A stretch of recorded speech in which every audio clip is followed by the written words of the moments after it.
আপনার স্ত্রী যদি নামাজি না হয় তাহলে আপনার পার হওয়ার কোনো সুযোগ নাই। আছে কি? আল্লাহ তাআলা এই পরিবারের নামাজের ব্যাপারে যে হিসাব নিবে সে ব্যাপারে সূরা তাহার মধ্যে আল্লাহ তাআলা বলছেন, ওয়ামুর আহলাকা বিসসালাতি ওয়াসতাবির আলাইহা। ও রাসূল, আপনি সাধারণ মানুষদেরকে জানিয়ে দিন, তাদের মধ্যে এই নির্দেশ চালু করে দিন যে আপনার রব আপনাকে আদেশ করেছেন তোমরা কি করবে, আহলাকা বিসসালাত, তোমাদের আহলদেরকে, তোমাদের পরিবারদেরকে, তোমার পরিবারের সন্তানকে, তোমার ছেলেকে, তোমার মেয়েকে, তোমার স্ত্রীকে নামাজের অর্ডার করবে, নামাজের নির্দেশ দিবে, নামাজের জন্য তাদেরকে বাধ্য করবে, অস্তবির আলাইহা, এবং তুমি নিজেও নামাজের উপরে অবিচল অটল থাকবে। এর বাইরে কোনো সুযোগ নাই। আপনাকে নামাজি হতেই হবে, আপনার নামাজ ঠিক করতেই হবে। এখন এই প্রশ্ন যদি আমরা করি তাহলে এখানে যারা উপস্থিত আছি তাহলে তার 99% মানুষ আটকে যাব, বের হতে পারবো? আপনি দিব্যি নামাজের সময় সুন্দর করে মসজিদে চলে আসতেছেন, আজান শোনার সঙ্গে সঙ্গে আপনার ঘরের মেয়েটা তাকে একবারও বলছেন নাই তুমিও উজু করে তুমিও নামাজে দাঁড়িয়ে যাও। আপনার স্ত্রীর কোনো খবর নাই, নামাজ তো দূরে থাক, বেপরদা, তার পর্দার কোনো খবর নাই, আপনি সেদিকে আপনার কোনো ভ্রুক্ষেপ নাই। আপনি চিন্তা করতেছেন আমি তো মসজিদে যে দিব্যি ৫ ওয়াক্ত নামাজ জামাতের সাথে আদায় করতেছি, আমি বিশাল সওয়াবের কাজ করে ফেলতেছি। আপনি আল্লাহর ইবাদত করছেন না, আল্লাহর শর্ত অনুসারে আপনি আল্লাহর ইবাদত করছেন না। নামাজ পড়লে কি জান্নাতে যাবেন? নামাজ পড়ে কি জান্নাতে যাওয়া যাবে? যাবে? যারা জান্নাতে যাবে আর যারা জাহান্নামে থাকবে, যাদের জন্য জান্নাত নির্ধারণ হবে তারা জান্নাতের অমীয় সুধা পান করে জান্নাতের অফুরন্ত নিয়ামত যখন ভোগ করতে থাকবে, তারা যখন মহাসুখে থাকবে তখন তাদের দুনিয়ার জীবনের সঙ্গী সাথীদের কথা মনে পড়ে যাবে। আপনি জান্নাতি হয়েছেন, আপনার স্ত্রী জাহান্নামী, আপনি জান্নাতি হয়েছেন, আপনার সন্তান জাহান্নামী হয়েছে। পৃথিবীতে আপনি যে সমস্ত বন্ধু বান্ধবদের সঙ্গে অনেক সময় কাটিয়েছেন, অনেক গল্প আড্ডা দিয়েছেন, চায়ের দোকানে, বাজারে, পথে ঘাটে, রাস্তায়, যত জায়গায় আপনি বন্ধুদের সঙ্গে মিশেছেন, চলেছেন, অন্তরঙ্গ বন্ধু, তারা আপনার সঙ্গে জান্নাতে নাই, জাহান্নামী হয়েছে। এমন অবস্থায় যখন আপনি চরম সুখের ভিতরে থাকবেন, তখন আপনি যখন একেবারে নির্জন নির্মম হয়ে যাবেন, যখন আপনি সুখের অতল গহ্বরে ডুবে থাকবেন, তখন জান্নাতীদের মনে হবে হায় রে দুনিয়ায় আমার অমুক বন্ধু কোথায়, আমার স্ত্রী কোথায়, আমার সন্তান কোথায়, আমার আপনজনরা কোথায়, তাদেরকে তো আমি জান্নাতে দেখছি না। তখন তারা নিজেদের কাছে প্রশ্ন করবে, আর জান্নাতীরা জাহান্নামীদের কাছে প্রশ্ন করবে। জাহান্নামীরা মোটা দাগে 4টি কথা বলবে, তারা কেন জাহান্নামে গিয়েছে এ মর্মে তারা 4টি মোটা দাগে উত্তর দিবে। আল্লাহ তাআলা সূরা মুদ্দাসিরের মধ্যে আল্লাহ তাআলা বলছেন, ইয়াতাসালুনা আনিল মুজরিমিনা ক্বালু লাম নাকু মিনাল মুসলিমিন। ইয়াতাসালুনা আনিল মুজরিমিন মা সালাকাকুম ফি সাকার ক্বালু লাম নাকু মিনাল মুসাল্লিন ولم نكن نطعم المسكين وكنا نخوض مع الخائضين وكنا نخوض مع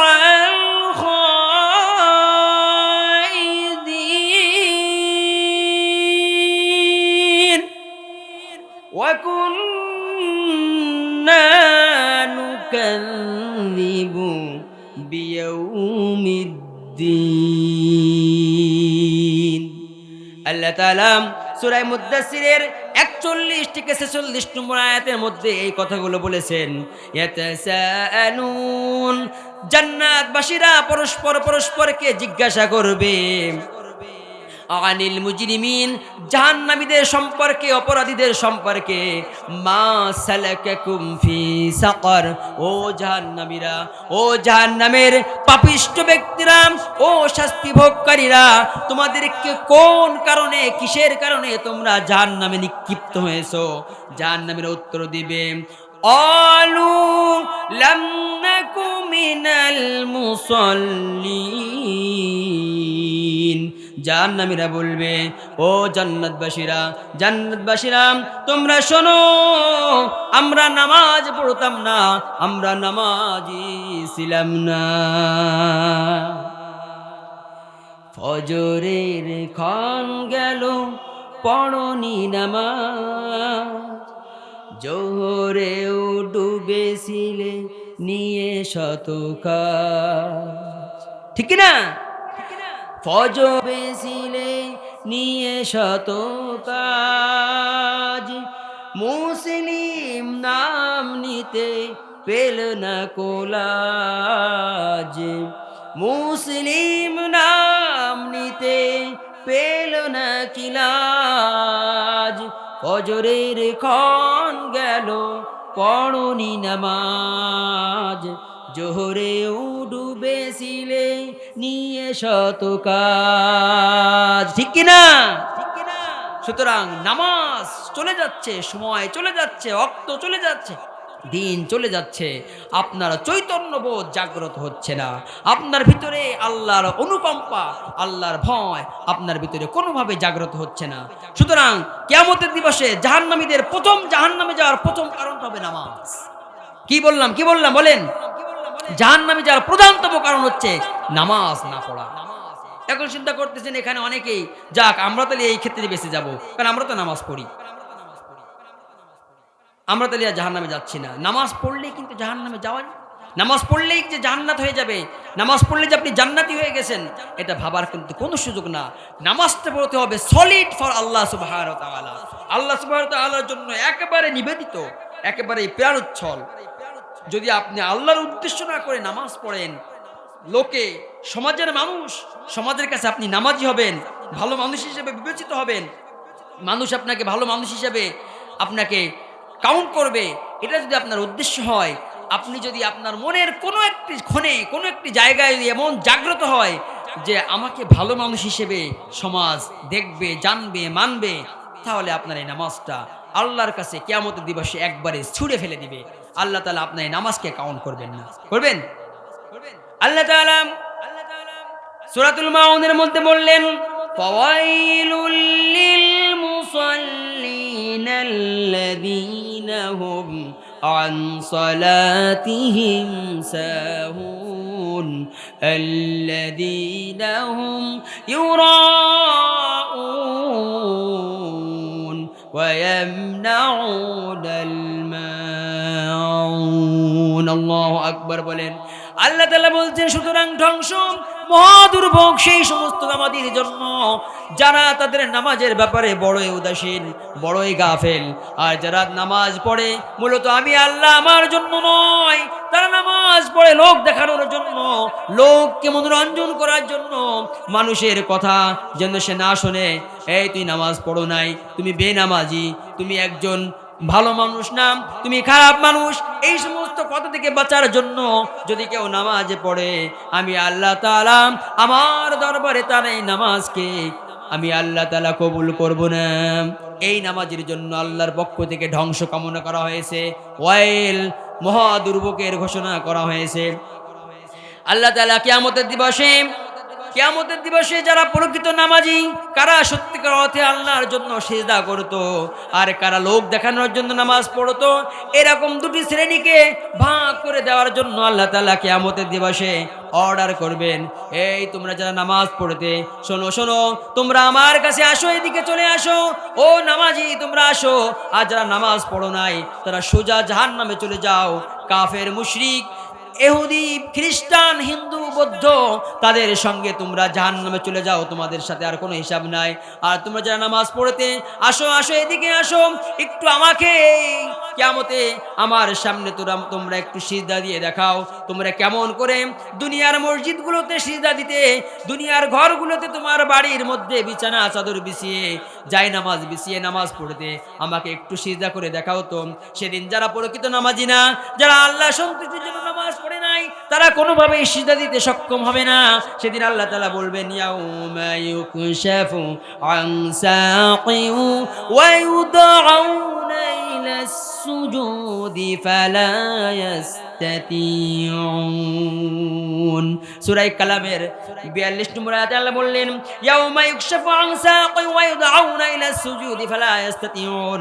যারা আল্লাহর জন্য নামাজ পড়ি নাই, যাদের উদ্দেশ্য ভিন্ন ছিল, কিয়ামতের দিবসে তারা কোনোভাবেই তার মাজাকে নিচু করতে পারবে না, তাদের মাজা চাও হবে না, তারা কোনোভাবেই সিজদা দিতে সক্ষম হবে না, ধরা খাইতে হবে। সুতরাং এমন মুনাফিক আমাদের সমাজে আছে কিনা? কাফের এখানে কেউ নাই। কাফের মানে যারা আল্লাহকে মানেই না, আল্লাহকে বিশ্বাস করে না, অ্যাথিস্ট, নাস্তিক। সমস্ত মুসলিমরা, হিন্দু, বৌদ্ধ, খ্রিস্টান, ইহুদি, এরা সকলেই বিনা বাক্যে কাফের আর মুশরিক। যারা আল্লাহকে মানে না তারা কাফের, মুরতাদ। এদের ব্যাপারে কিয়ামতে ডাইরেক্ট হিসাব হচ্ছে, কোনো হিসাব ছাড়াই জাহান্নামে, খালিদিনা ফিহা ফি নারি জাহান্নাম খালিদিনা ফিহা। আল্লাহ তাআলা সূরা বাকারার মধ্যে বলছেন, ইন্নাল্লাযীনা কাফারু ওয়া কাযযাবু বিআয়াতিনা উলাইকা আসহাবুন নার হুম ফিহা খালিদুন। আল্লাহু আকবার। আল্লাহ তাআলা বললেন, যারা আমার আয়াতকে অস্বীকার করে, যারা আমার বিধানকে অস্বীকার করে, আমি আল্লাহ আমাকে যারা একত্ববাদ হিসাবে, আমার একত্র, আমার আল্লাহর অস্তিত্ব সম্পর্কে যারা বিশ্বাস করে না, তাদের জন্য জাহান্নাম অবধারিত, এবং তারা বিনা হিসাবে জাহান্নামে চলে যাবে এবং সেখানে তারা চিরস্থায়ীভাবে বসবাস করবে। তাদের জন্য কিয়ামতে পরকালীন জীবনে কোনো সুখের কোনো খবর নাই। সুতরাং ওদের হিসাব বাদ। তাহলে মুনাফিক আর মুমিন, এই দুটি শ্রেণীর কথা আল্লাহ তাআলা বিশেষভাবে বলেছেন। আল কোরআনে টোটাল মানুষকে তিনটি ভাগে ভাগ করা হয়েছে। খেয়াল করেন, টোটাল মানুষকে আল কোরআনে তিনটি ভাগে ভাগ করা হয়েছে। একটা আছে মুমিন, আরেকটা আছে মুনাফিক, আরেকটা আছে কাফির। কাফিরের কথা আমরা বলে ফেললাম। মুমিন কারা? যারা কোরআন এবং হাদিসে যা কিছু বলা হয়েছে সেই অনুসারে নিজের জীবনকে পরিপালন করে, তারাই হচ্ছে মুমিন। আর মুনাফিক কারা? এই আপনার আমার ভিতরের কোনো না কোনো ভাই, কোনো না কোনো বাবা, কোনো না কোনো সন্তান মুনাফিক, যে মুসলিম সমাজে বাস করে, যে নামাজের সময় নামাজ পড়ে, যে মুসলিম পরিবারে জন্মগ্রহণ করেছে, কিন্তু তার কর্মকাণ্ড এমন, ভিতরে এক বাহিরে আর এক। আছে কিনা এরকম মানুষ? মুখে এক আর অন্তরে আর এক। এটা হচ্ছে মুনাফিক। মুনাফিকরা, এদের সংজ্ঞা আল্লাহ তাআলা সূরা বাকারার মধ্যে বলছেন, وَإِذَا لَقُوا الَّذِينَ آمَنُوا قَالُوا آمَنَّا وَإِذَا خَلَوْا إِلَى شَيَاطِينِهِمْ قَالُوا إِنَّا مَعَكُمْ إِنَّمَا نَحْنُ মুস্তাহজিউন। আল্লাহু আকবার বলেন। আল্লাহ তাআলা মুনাফিকদের স্বরূপ উন্মোচন করে তাদের মুখোশ খুলে দিয়ে মানব জাতিকে জানিয়ে দিচ্ছেন, মুনাফিক হচ্ছে তারাই, তোমরা জেনে রাখো। ও আমার মুমিন বান্দারা, ও আমার আল্লাহর গোলামেরা, ও আমার রাসূলের প্রিয় হাবিব, আমার প্রিয় হাবিবের প্রিয় উম্মতেরা, তোমরা শোনো শোনো, মুনাফিক হচ্ছে তারা। ওয়াইদা লাকুল্লাযীনা আমানু ক্বালু আমান্না, ওরাই হচ্ছে মুনাফিক। তারা যারা হচ্ছে যখন মুমিনদের সাথে মেশে, মুমিনদের সঙ্গে চলাফেরা করে, মুমিনদের সঙ্গে যখন উঠা বসা করে, যখন হুজুরের সঙ্গে আজান হয়, আজান শোনার সঙ্গে সঙ্গে ইমাম সাহেবের সঙ্গে টুপিটা মাথায় দিয়ে নামাজ পড়তে যায়, ইমানদারের সঙ্গে ইমানদারের সাজে।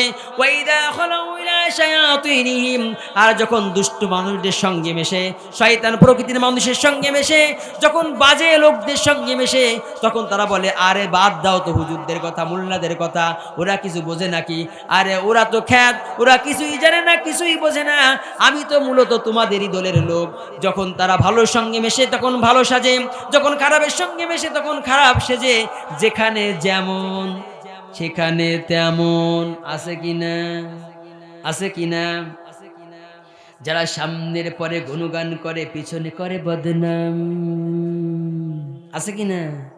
যারা সামনের পরে গুণগান করে, পিছনে করে বদনাম, ওরা দুমুখ সাপ, ওরা অভিশাপ, ঠিকানা জাহান্নাম। ঠিক না?